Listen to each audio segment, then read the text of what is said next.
ஸ்வகதா.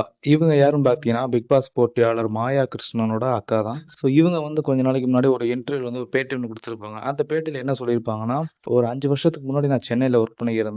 அப்போதைக்கு எனக்கு ஒரு மறக்க முடியாத சம்பவம் ஒண்ணு நடந்துச்சு. நான் ஒரு இடத்துல வேலை பார்த்துக்கிட்டு இருந்தேன். ஒரு மியூசிக் கம்போசர் தான். ஒரு தமிழ்நாட்டிலே கொஞ்சம் ஃபேமஸான ஆளு தான். அவர்ட்ட வேலை பார்த்துக்கிட்டு இருந்தேன். அப்போதைக்கு அவரால வந்து நான் வந்து ரொம்பவே ஒரு மென்டலி, பிசிக்கலி வந்து அப்யூஸ் பண்ணப்பட்டேன் அப்படின்னு ஒரு பகிரங்கமான குற்றச்சாட்டு சொன்னாங்க.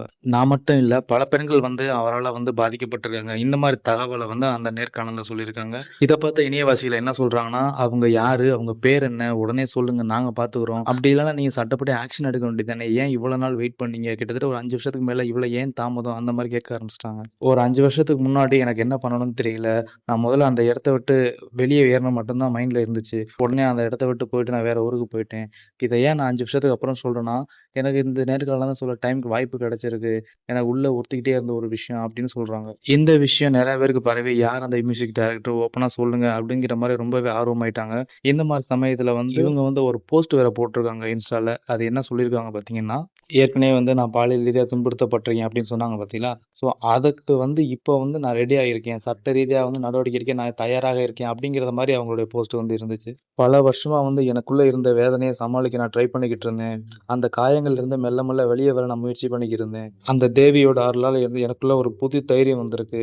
இனி அமைதியா இருக்க மாட்டேன். சட்டப்படி ஆக்ஷன் எடுப்பேன். அந்த மாரி வந்து அந்த பதிவுல இருக்கு. ஸோ இந்த விஷயத்த கேட்ட நெறைய பேர் ஆதரவு தெரிவிச்சிருக்காங்க. அது மட்டும் இல்லாம இவ்வளவு தைரியமா நீங்க முன்னுக்கு வந்து சொல்றது பெரிய விஷயம் தான்னு சொல்லியிருக்காங்க. யார் இந்த இசையமைப்பாளர்? அத ஓப்பனா பேர சொல்ல வேண்டியது தானே. ஏன் இவ்வளவு தயக்கம் அப்படின்னு கேட்டிருக்காங்க. நீங்க வந்து அந்த நபரால வந்து பல பெண்கள் பாதிக்கப்பட்டிருக்கிறதா சொல்றீங்க. அந்த நபரோட பேர சொன்னா தானே பல பெண்கள் வந்து உஷாரா இருக்க முடியும் அப்படின்னு சில பேர் கேட்டிருக்காங்க. இப்படி இருக்க சமயத்துல ஒரு கிசுகிசுன்னு வருது. அது உண்மையா பொய்யான்னு தெரியல. சொல்றேன் என்னன்னு கேளுங்க. அதாவது வந்து இந்த பொண்ணு வந்து அந்த இசையமைப்பாளர் கூட நெருக்கமா இருந்ததாகவும், காதல் பட்டதாகவும் சொல்றாங்க. இது உண்மையா பொய்யான்னு தெரியல. ஸோ அப்படி இருக்க பட்சத்தில அவங்க நெருக்கமா இருந்திருக்காங்க. ஒரு கட்டத்தில வந்து இந்த பொண்ணு வந்து அந்த இசையமைப்பாளர அவரோட மனைவிய வந்து டிவோர்ஸ் பண்ண சொல்லியிருக்காங்க. அவருக்கு வந்து அதில விருப்பம் கிடையாது. அதனால என்ன பண்ணியிருக்காரு, இந்த பொண்ண கழட்டி விட்டாரு.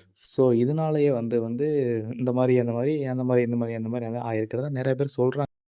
அதாவது வாய்க்கு வந்தபடியெல்லாம் பேசக்கூடாது. எதா இருந்தாலும் நியாயமா பேசணுமா இல்லையா?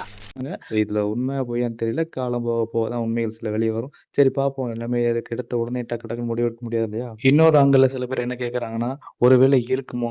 ஏன்னா வந்து இந்த பொண்ணு ஆக்ஷன் எடுக்கிறா இருந்தா உடனே ஆக்ஷன் எடுத்திருக்கணும். இல்ல இப்ப கூட ஆக்ஷன் எடுக்கிறா இருந்தா டைரக்ட்டா போய் போலீஸ்ல போய் கம்ப்ளைண்ட் குடுத்துருக்கணும். இந்த பொண்ணு வந்து இன்ஸ்டால போட்டு அந்த பையனுக்கு தெரியப்படுத்துற மாரி, மிரட்டுற மாரி, ஏதோ ஒரு உள்நோக்கத்தோட ஐ திங்க் இந்த பணம் மோசடி, பணம் வாங்குறது, டீலிங் பேசுற மாரிலாம் இருக்கு.